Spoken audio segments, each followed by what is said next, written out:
A surge in economic growth to 10.7% in the fourth quarter of last year meant China easily beat its growth target of 8% for 2009. Figures released on Thursday showed the economy was worth over $4.9 trillion last year, meaning that China is very likely to overcome Japan as the world's second largest economy. For all of the year, the economy grew 8.7%. We'll have more on the new data and what it means for China's economic outlook later in the programme. A senior Chinese diplomat has announced that China will boost its cash aid to earthquake-hit Haiti. The country will also send a 40-member medical care and epidemic prevention team to the Caribbean country. Liu Zhenmin, China's deputy representative at the UN in New York, said the new contribution follows a donation last week of $1 million by the Chinese Red Cross. The Chinese government has already pledged about $4.5 million worth of humanitarian emergency supplies. The first batch arrived in the capital, Port-au-Prince, last Sunday. The second consignment was delayed due to flight backlogs at the city's airport.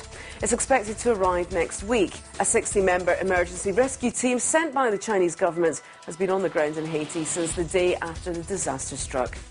US Secretary of State Hillary Clinton has urged China to investigate the recent cyber attacks which the US search engine giant Google said led it to threaten to pull out of the country. She said the US looked to the Chinese authorities to conduct a thorough review of the cyber intrusions and to openly publish the results. Clinton cited a number of countries where there had been what she called a spike in threats to the free flow of information over the past year. She also named Tunisia, Uzbekistan, Egypt and Vietnam. However, speaking on Thursday in Beijing, China's Vice Foreign Minister He Yafei told reporters the Google incident should not be linked to bilateral relations, as this would be over-interpreting the situation. Meanwhile, Google's CEO has said his company remains quite committed to remaining in China. However, Eric Schmidt insisted that the company would soon go ahead with its promise to stop censoring search results on its localized Chinese search engine, Google.cn. Schmidt was quoted as saying, "We wish to remain in China. We like the Chinese people and our Chinese employees. We like the business opportunities there, but would like to do that on somewhat different terms than we have."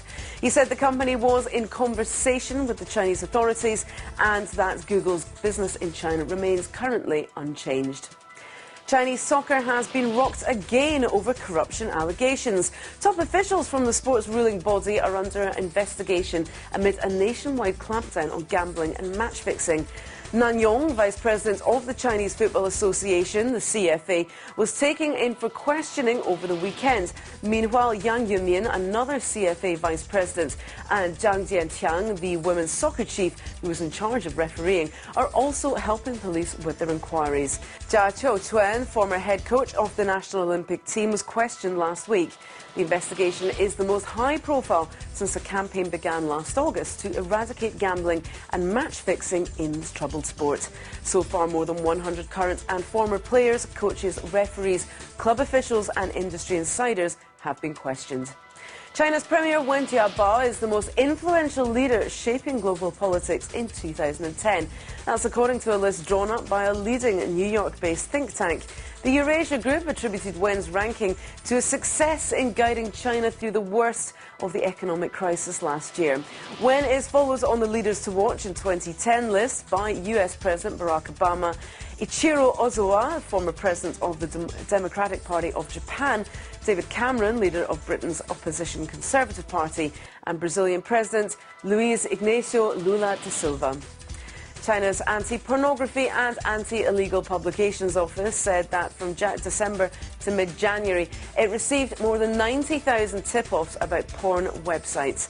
It added that 215 whistleblowers were paid rewards ranging from around $150 to $10,000 for reporting illegal sites. The office said that last year, more than 15,000 pornographic websites, including over 11,000 mobile WAP sites, were shut down or blocked across China in 2009. On December 8th, the authorities launched a new crackdown on spreading pornographic contents through the internet in what is called a campaign to purify the social environment.